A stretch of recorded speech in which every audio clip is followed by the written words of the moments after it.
Welcome to the Property Development Book Club podcast. Please be advised that panel members are expressing their own views and opinions, which should not be construed as advice. The audience must carry out their own research and consult an appointed professional for advice.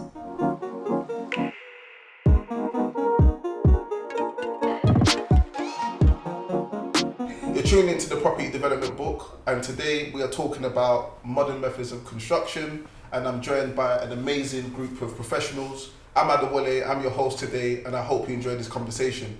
So the first question I would like to ask is, and before we even go into the questions, I think it's appropriate to start with introductions. So starting from BOLA, can you please introduce yourself and what you do? Yeah, sure. BOLA OGUNMEFUN, structural engineer and director of Tissue and Engineers. Perfect. HANNA, AFOLABI, development director for Balfour Beatty Investments, founder of Black Women in Real Estate. I'm AMANDEEP KARLA. I'm an architect by background, and I'm an associate at BFirst. Hi, YEMI ALADERUN. I'm an architect and development manager for the Meridian Water team, Enfield. Perfect. So you see we've got a very highly esteemed and professional team. So we're just going to dive into the questions. So the first question is, what is MMC and why should you use it? So I would like to start off with BOLA. Could you please give us your views on that? I mean, MMC is essentially seen as something that's different to what we've been doing over the last 10, 20, 30 years. Yeah. So something that's not necessarily done in traditional methods. Traditional methods could be seen as concrete, could be seen as steel, and sometimes it's also associated with construction off-site and essentially to bring on-site to make things quicker, faster, and maybe cheaper.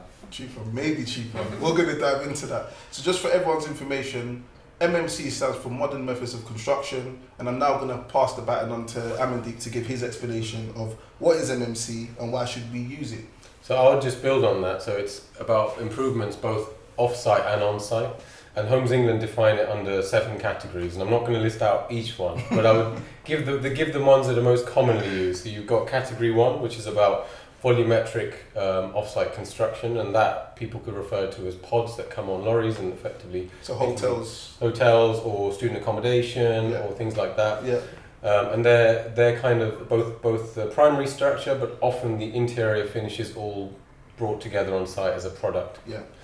Category 2 is what we call primary structure that's off-site fabricated, and that kind of thing, that could be things like panels that fit together, which could be steel, precast concrete, light gauge steel, and then you have 3 and 4, which are kind of non-systemized improvements. And category 5 are things like bathroom pods, kitchens pods, utility pods. Yeah. A secondary layer. So amongst all of that are the things that happen off-site, and on-site there can be things like improvements to the way you pour concrete. So 3D printed concrete, you can have automated cores that pour concrete at intervals and dry itself. So it's a combination of on-site and off-site improvements.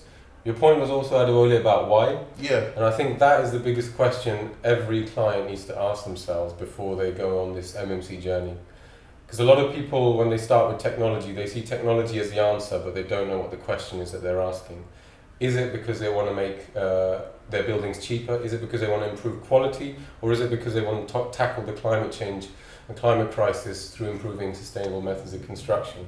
So I would say the why is different for every client, but you should define it before you go on your MMC journey. Yeah, and I'm glad you say that, because this MMC topic, it's so large and you can get very lost in innovating and even finding a way to apply it to your projects. Yeah. So Hannah, what do you think? Questions, what is MMC and why should you use it? So I think BOLA and Amandeep have defined what MMC is quite well. I think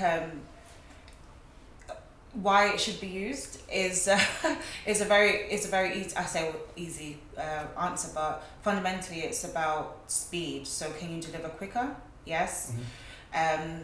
Is there less risk? Yes. Is there less waste? Yes. And so those are the positives around MMC and why they should be used. The question for me though is, and I ask of BOLA and Amandeep as well, is actually what are the downsides then? And the downsides for us as a client and what we've been hearing from contractors is that it's more expensive. Very much so. It's and it takes a little bit longer to get on site initially, because you have to design the lead times are quite long. Exactly. So your lead times are long. Production. So even though you are on site for a shorter period of time, your lead times are quite long, and then it actually costs more Yeah. at the end of the day, and this goes back to the contractors' overheads and profits Yeah. associated with it. So there definitely is a balance as to the benefits of MMC. Having said that, most projects now especially are using some form of MMC. Yeah. And so that's either the bathroom pods or your kitchen pods or your panelized cladding system. Yes. And those are things that I think have been a little bit more tried and tested and have proven to be less costly than, you know, putting bricks up. Yeah. Hand-laid bricks. And hand-laid bricks in situ. Yeah. Yeah, or pouring concrete in situ. Yeah, so I think that Hannah raised a few points. I think firstly we wanted to define what lead time is. So if I was going to leave my house today, the lead time would have been I would have woken up, taken a shower, kissed my kids, put my clothes on, and then I would have left. So the time before you actually do something is considered lead time. So that is effectively what we class as your preparation time. In construction terms, that involves design from an architect. Structural engineers will be very heavily involved in that, and then you're going to have production from someone putting all of the stuff that you need to obviously deliver on site, and that is your lead time and delivery. Yeah. And then from installation, that's when the lead time stops and it goes in. So just bear that in mind. I thought I'd throw that out there. Yeah, good definition. I think one of the interesting points when we talk about lead time and construction is actually the more time you invest in the design aspect, the less likelihood of errors or mistakes happening in the construction. And one thing I suppose that MMC is good at, and one thing we've got to remember is that design time is cheap. When you compare it with actually the field construction time, fixing mistakes is a lot more expensive than actually the time you spend doing it designing. in the beginning. So actually investing in that lead time, although it is a disadvantage for MMC, for main contractors, but actually investing in that lead time, investing in, if you like, de-risking the project as much as you can. In the beginning. Before a contractor's involved. Not necessarily before the contractor's involved, but before clients are paying for pillions, you know, before spade is put in the ground. Yeah. That's extremely valuable, and that's a good advantage for MMC. I love that. Can I counter that? I agree with you, as in 100%, we have to design earlier and engage as many people as possible. But the other thing with MMC, and I'm not against MMC here, is that it takes away some of the flexibility. And yes, it's cheaper to fix the designs prior to construction, but you still have to get through planning. Yeah. And there's still that planning risk of designing something that's fixed, and then actually you get consultation from everyone and anyone, and then you have to change that design, and then you're kind of having to go back to the drawing board as to how to fix and flex something that is fundamentally less malleable. Yeah, I agree and disagree. I'd say it depends on the system you're using. If you are going for a volumetric-led pod type solution from a number of suppliers, you are more or less bound by their tight rules as soon as you've decided you're going with that system. And then I agree with you. There are a lot of challenges with actually trying to modify that, because it is as it comes. But if you're looking at more category 2, panelized pods and other bits, then you have as much, I would say, close to flexibility that you would with traditional in terms of modifying your design. Whereas like with a volumetric pod, you more or less will work with that grid and it's fixed. Yeah. So that's the difference, I think. So I think just because of our listeners, some people may not know what a bathroom pod is, kitchen pods, or a utility pod. So I can just explain that. So it's like it's a sub-assembly, which basically would mean you've effectively got bathrooms and kitchens and utility cupboards. These things are often repeat items particularly within housing design. They're tightly bound by space standards, London Plan, and therefore they're going to be highly repeated components within a building.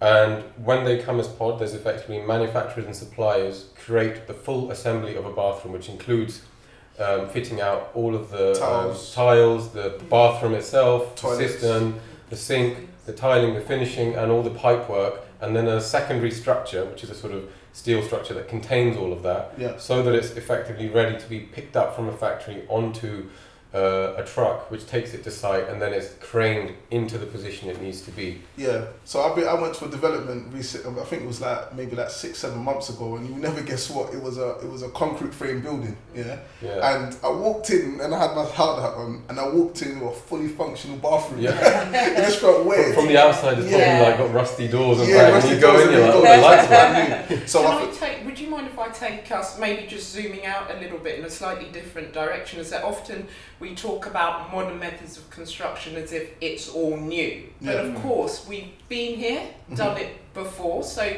can we maybe have a little bit of a discussion about what went wrong previously? Have we learnt from those things? When we talk about risks in terms of quality, how are we going to address those things so we're not making the same mistakes that we've made previously? Yeah, it's an interesting question. I mean, obviously, prefab was a dirty word, back in the 90s, and that's essentially, if you like, the predecessors to MMC. And one of the issues was quality and reliability. I feel right now, one thing that we are trying to do, or one thing is that lots of people are trying to do in the industry, is try to understand the construction industry in its entirety. So what I mean by that is in terms of the way contracts and designs are set up, it's very fragmented. Yeah. So you get consultant says I'm a consultant A, consultant says I'm consultant B, and we deal with it. But actually, it should be integrated, a total design, an understanding of how the one works together and how you are contributing to that. And that's where BIM comes in. And that's where BIM comes in, absolutely, because it's I suppose it's a question about responsibility and actually, like Deep was saying before about why are we doing it? Everyone buying into it and getting on that journey. So if we're working with architects or M&E guys, we are making sure that we look at everything as one and not say, okay, we're doing the structures, move on. And because when you do that and move on, then that's where the interfaces, because things fails on interfaces. Yeah. And also, sorry, again, be good to hear from all of you that a big thing as well is about, okay, we get quality and precision, but I think where things have gone wrong previously still depends on how you put these pieces together on site. And MMC's often talked about kind of in terms of improving the skill shortage because you're less reliant on humans, but actually you still need people on site to put these things together. So is there some work that needs to be done still on getting the right amount of skills on site to allow people to put these things together properly? Just as an example, I think that you raise a good point. The likes of, obviously I'll mention them, Techcrete, there's is it MP McCann? They're FP McCann. So you tend to find that they are very experienced in the systems that they utilize, and what will happen is they will get your design, you send it to them, and they will scrutinize it within their system, and they take responsibility for the installation as well. So if you've got a fully integrated contractor / designer that does that part of it, and they interface with any other trades as a result of the work they're doing, I think that works well. But from my conversations with a lot of the bigger contractors, I found that that system tends to work well on the proviso that you have a good design manager who works client on the contractor side, and someone that coordinates it carefully and making sure that it's not the suppliers that are having full responsibility, that it's interfaced, as you've mentioned, going back to your point, with everyone working together. So have you, just Yemi's point about skills shortage, and that's something that's really, really, really problematic for the construction industry now. Just a huge labour shortage, past Brexit, pandemic, etc.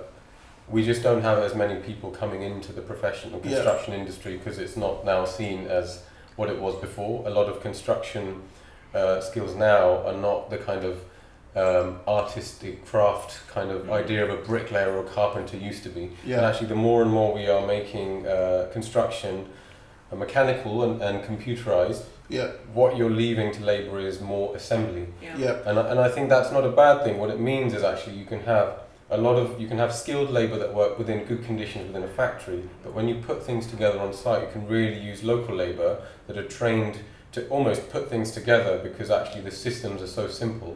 It's like putting together like some Lego, and anybody could just be trained in a day. And I think that addresses a lot of labour shortages, because you don't necessarily need the skill. You could draw on local labour force and you could train really quickly to get. So I think there's now a question I have of, you look at the phone industry, you look at car industries, and you look at most other industries, and they're very mechanized in the way that. So for instance, Tesla can put together a car in how many hours? Maybe 2 or 3 hours or whatever, 4 hours or something like that. But housing, in its very nature, can take anywhere between, I would say 3 to a year. And bigger schemes, it can take 32 months. So the question I have is, why do you feel the construction industry is so far behind in innovation in comparison to its competitor industries like car industry, etc.? So I would like to throw that towards Hannah from your perspective, and then I'll also ask you, Bola, if that's okay. Yeah, I think the construction industry is very behind in technologies. One of the one industry that just hasn't taken up a lot of the technology that's required and the speed that's required to manufacture housing, offices, buildings at large. Yeah. There are some subgroups or sub tenures within the built environment that are quicker and have taken it on board a little bit quicker, and so delivery is faster. However, there's several layers to this. You have to think about the makeup of the construction industry. Fundamentally, it is a bit of a boys' club. Yeah. And people like to do things a certain way. And the way that benefits them. Exactly. And so it's a kind of repetitive way that people don't want to have to like learn a new trick. They just kind of want to keep going. Yeah. So you have that. Then you have other things that influence it. And you think about the cost of MMC is higher.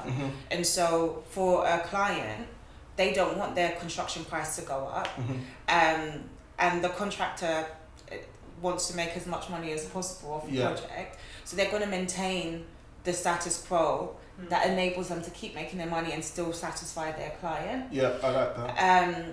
But then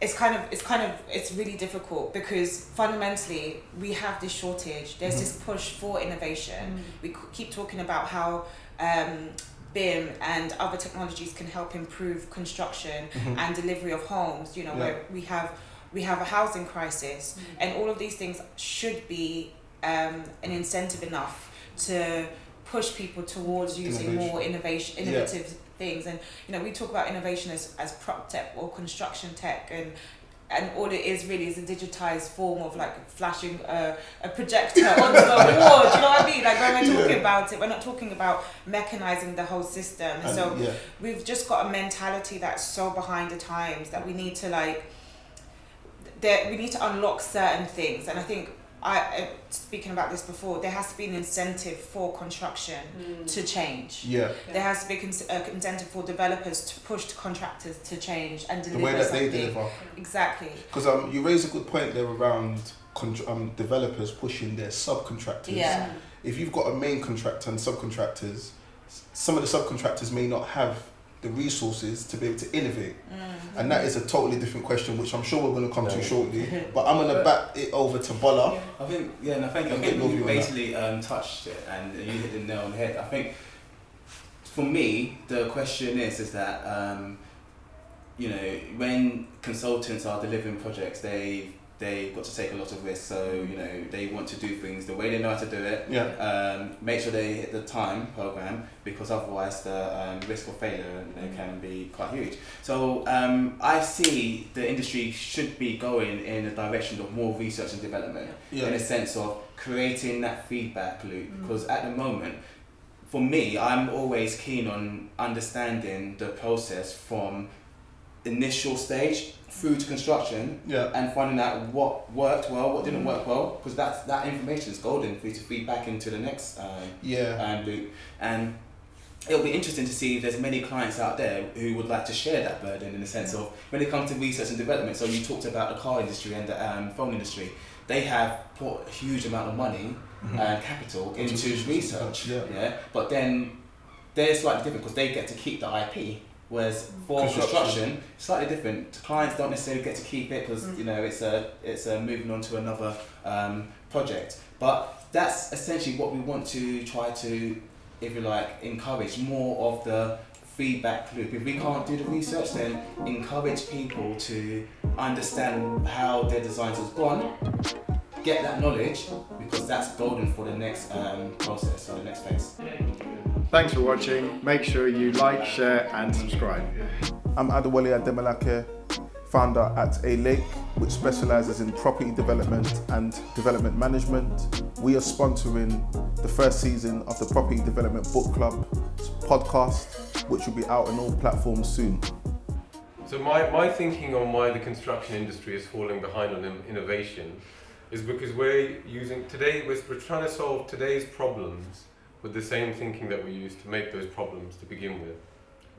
And that is fundamentally the issue. So an example of that would be a brick was made a long time ago, and the idea of the brick was something that was liftable in terms of its weight and dimensions by a single person hand laying a brick in a traditional way, and it's brought to site. Yeah. We are now trying to still build with bricks in a modern method, trying to create that same aesthetic, but that material was never created to be used in that way. So we split them now, stick them on a panel, bring them to site, but that material was never used to do that thing to begin with. So I think we need to push past that, and I think for me, some of the challenges around innovation are, particularly with housing designer, we approach a very small change in a problem with a fully bespoke solution every single time. Yeah. Housing design is controlled by a lot of regulation, both from the GLA, from the space standards, and from planning itself. And we don't need to be reinventing the wheel every time we get to site, because there is so much repeat knowledge in design that we are not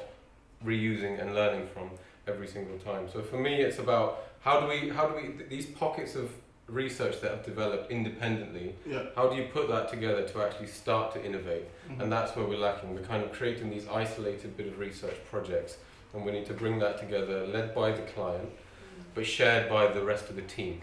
So you raise a good point very quickly around innovation. So I think that as an industry, I think we're good at learning of what we've done previously, and we're good at repeating. No. What I mean by that is, if you look at frame construction, that is a very old system that people have just repetitively used time and time again. So what I'm basically saying is, it's not innovative, but people have learned how to use previous systems time and time again. But that doesn't equal innovation. But you had a point to raise. Yeah, I think the point I wanted to raise is that we also need to remember that there's so many players involved in developing said projects. You've got, just on this panel here, we've got so many different professionals. Yeah. And actually the industry can be quite combative instead of collaborative. And we need all the players to kind of buy into whatever it is that we're trying to do and work together in delivering kind of innovation. So we need so many professions to catch up. So I think that's where also we see a bit of a delay, because we're not all on the same page. So can you teach an old dog new tricks? Bola, what do you think, quickly, before we move on to the next question? Maybe. So that is a big problem. Hannah, what do you think? I think you can. I just think you need to be incentivized to do so. The difference between our industry and cars and phones is that with a phone, the Apple want the end user to buy as many of their phones as possible and apps. And then with a car, they're trying to make it as ergonomically friendly to the end user as possible. We're building for almost insular. We don't have the same. We don't have the same demand from our end user as other industry and other design products do, and so unless there's an incentive, that's where their incentive comes from. We need to have an incentive as an industry to completely change. Yeah. At the moment, we don't have that. You do have an incentive, I would say. The problems we are facing right now, we can't solve them by carrying on in the way we do. Both when it comes to achieving net zero, both when it comes to trying to make affordable housing and reaching the same amount of quality. Construction is so inefficient. We're just there is incentive, I would say. But it depends on who we're not incentivizing everyone, right? Yes, net zero is so important, and we do need to get there, and that's why the change to building regs is so important, because it drives everyone to have to deliver to that. But you can still do that with traditional construction. So what I believe you're saying, and please, I'm not going to put the words into your mouth. When we look at incentive, incentive is what is going to compel someone to do something that you want. So what I believe you're saying is, if there was a small developer they are not incentivized to use MMC unless it's going to improve their profit position.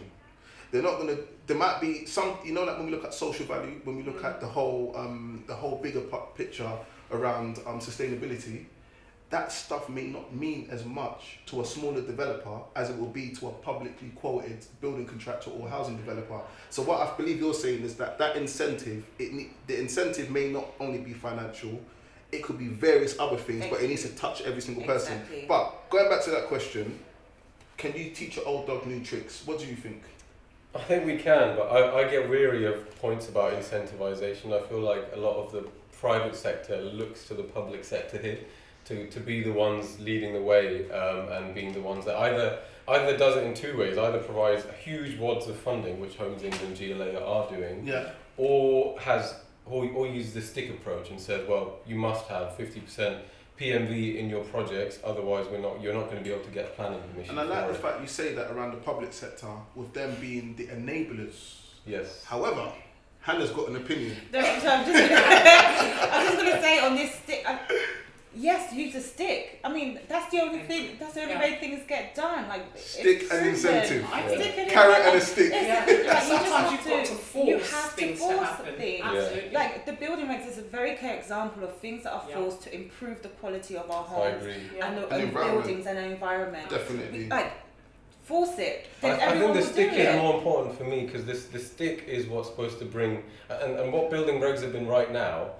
It's not been ambition. All it's been doing is bare minimum. So it's stopping the really awful of the awful from producing stuff like that. Absolutely. It's not ambitious. I disagree with what AMANDEEP said.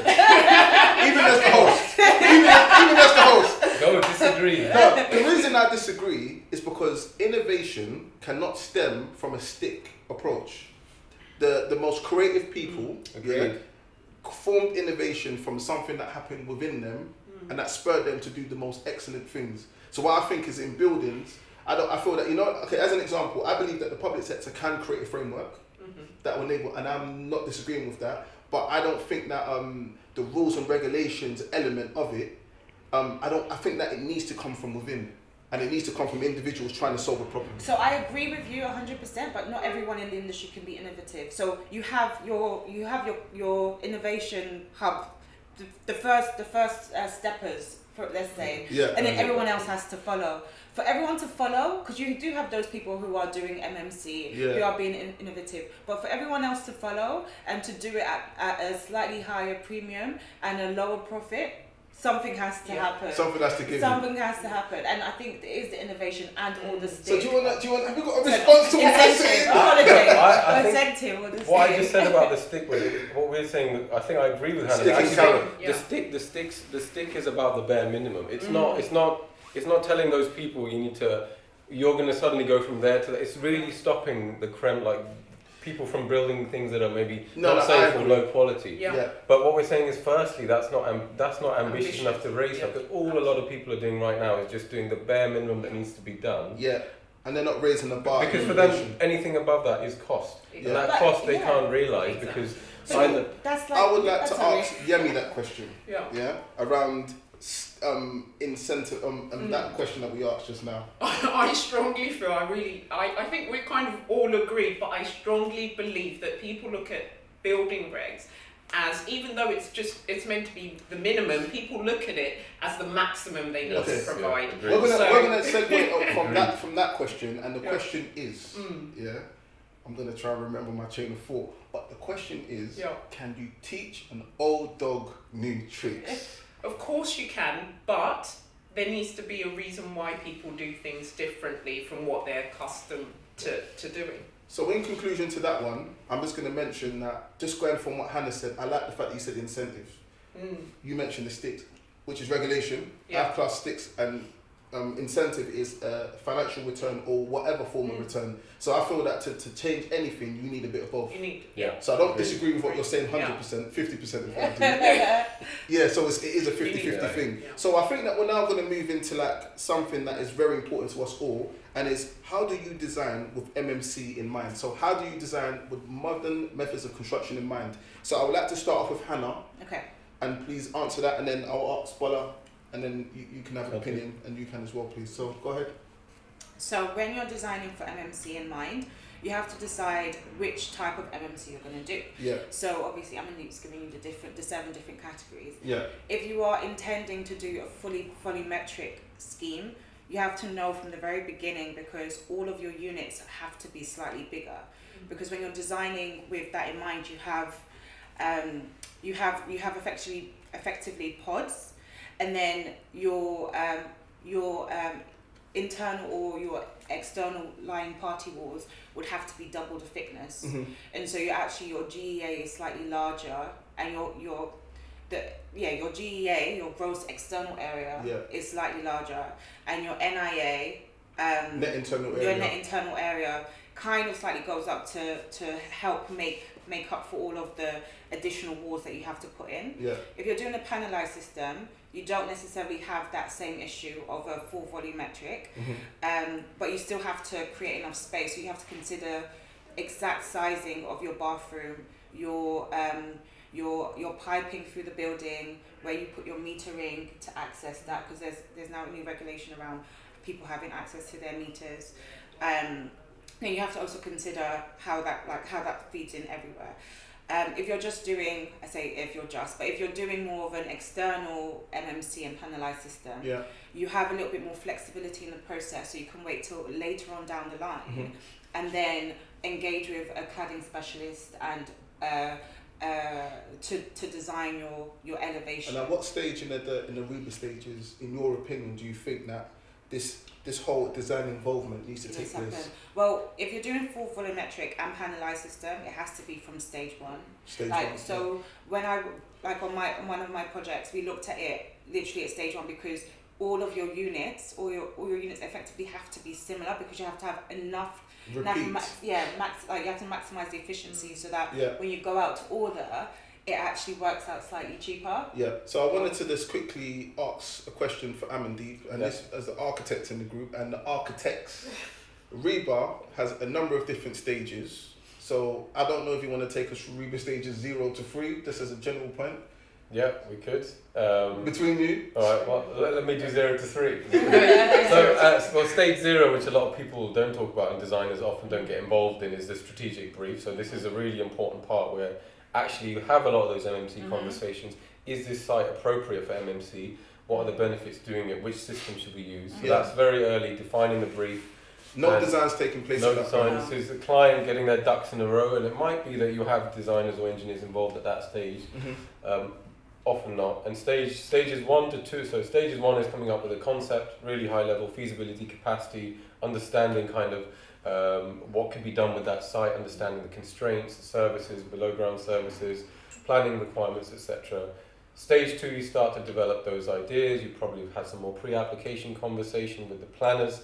You've started to have conversations with residents. You've started to speak with utility companies.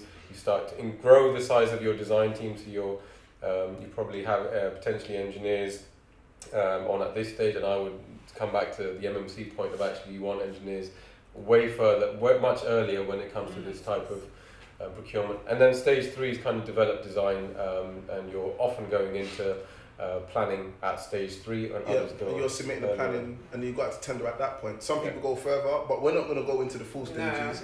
We'll touch on stages, Reba stages 0 to 3. Yeah. But the reason why I say stage 1 is because that's when you're doing your feasibility. Exactly. And the size of a unit is different from if it's a traditional build. Yeah. And so it's slightly bigger. So you would effectively, what you would do is you would see how many units you can get on the site under MMC. It is going to be slightly lower than a traditional. Does your development appraisal stack up? If it does, press go, and then you can continue on with that. But at that stage as well, you need to know who or which supplier you're going to be using, and start engaging with those people at that stage, because then that will define all of your engineering requirements, inputs, M&E, and everything else that goes into it. So we're gonna now get, and I love the fact that you talked about it.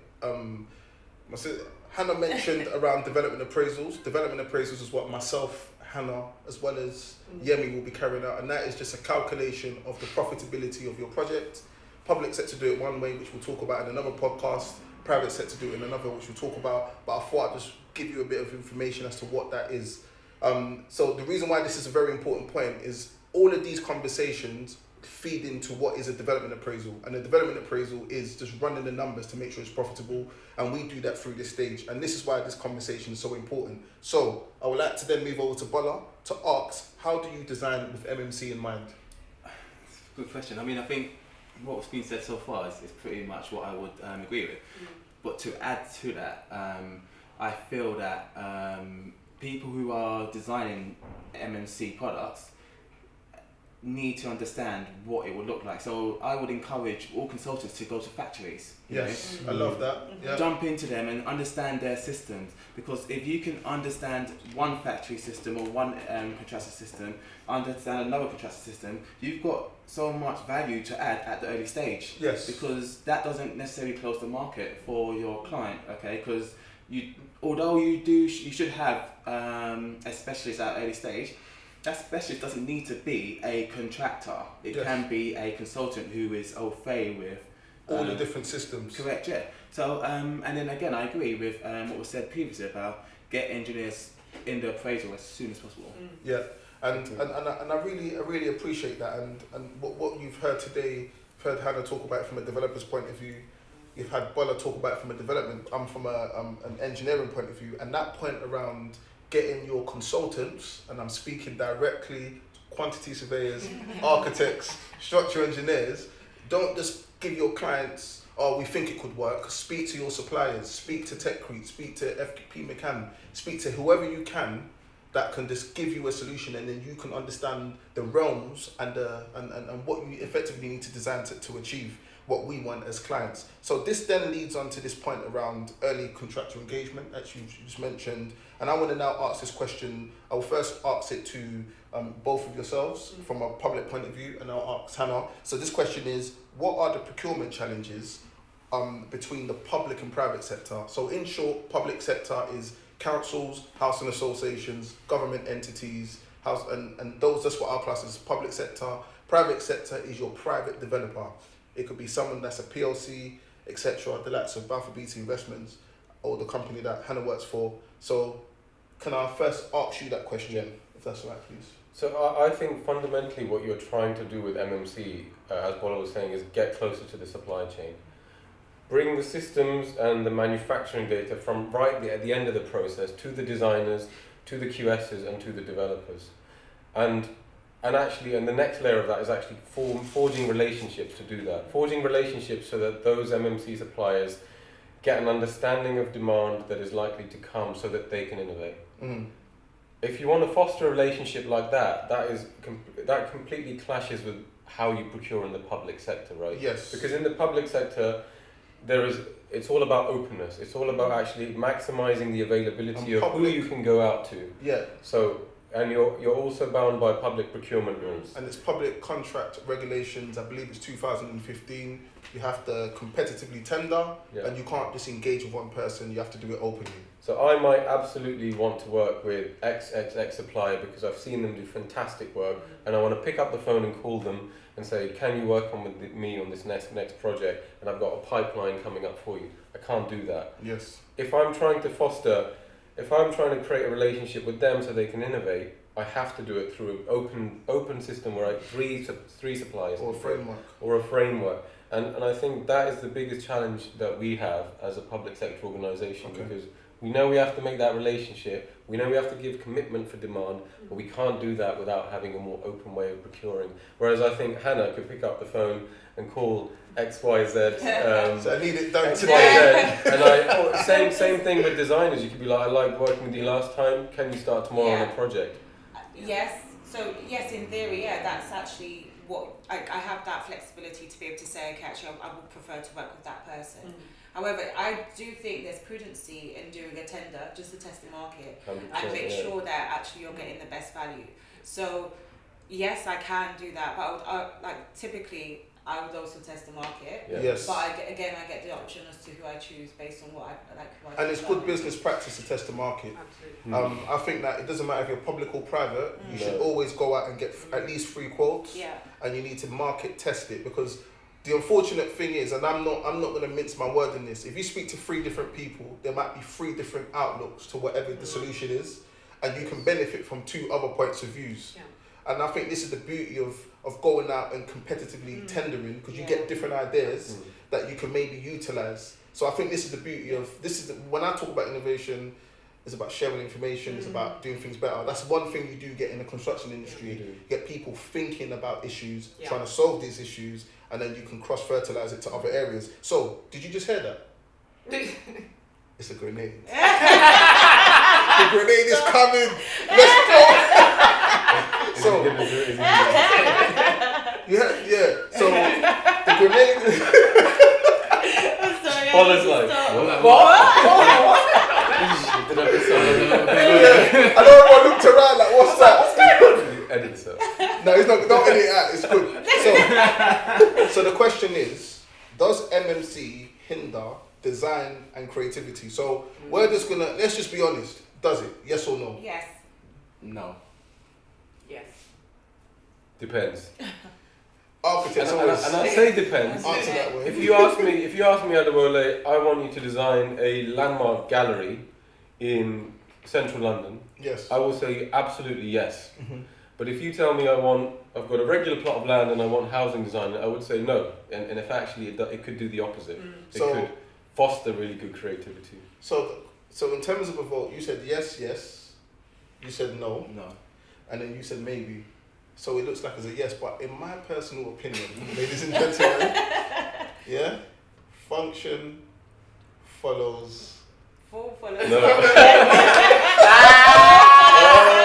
No, You did it wrong. follows function, and I think that is going to be another conversation we'll be having. I hope you enjoyed it. This is the Property Development Book Club. We've spoken about MMC. I'd like to thank BOLA, HANNA, AMANDEEP, and YEMI. Watch out for the next episode.